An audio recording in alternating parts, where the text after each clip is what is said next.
রব্বানা যালামনা বলেন রব্বানা যালামনা আনফুসানা ওয়া ইল্লাম তাগফির লানা ওয়া তুরহামনা লানাকুনান্না মিনাল খাসিরিন বলে বলে মসজিদে কেঁদেছো, আসরের নামাজ পড়ে কেঁদেছো, যোহরের নামাজ পড়ে কেঁদেছো, মাগরিবের পড়ে কেঁদেছো, এশার নামাজ পড়ে কেঁদেছো।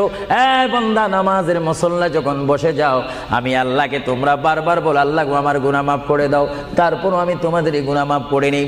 তারপরও তোমরা নিশি রাত্রে, মানুষ যখন ঘুমে যায়, তোমার বিবি যখন ঘুম যায়, তোমার ছেলে যখন ঘুম যায়, তুমি নিশি রাত্রে ঠান্ডা পানি দিয়ে ওযু বানিয়ে নামাজের মুসল্লায় বসে তুমি আবার যখন ডাক দাও, রব্বুল আলামিন, পৃথিবীর কোনো মানুষ আমার গুনাহ সম্পর্কে জানে না, তুমি আমার গুনাহ সম্পর্কে জানো।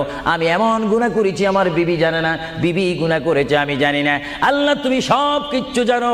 হে আমার প্রভু, তুমি আমাকে মাফ করে দাও। আমার আল্লাহ বলে, তারপরও যদি তোমাদেরকে আমি মাফ না করি,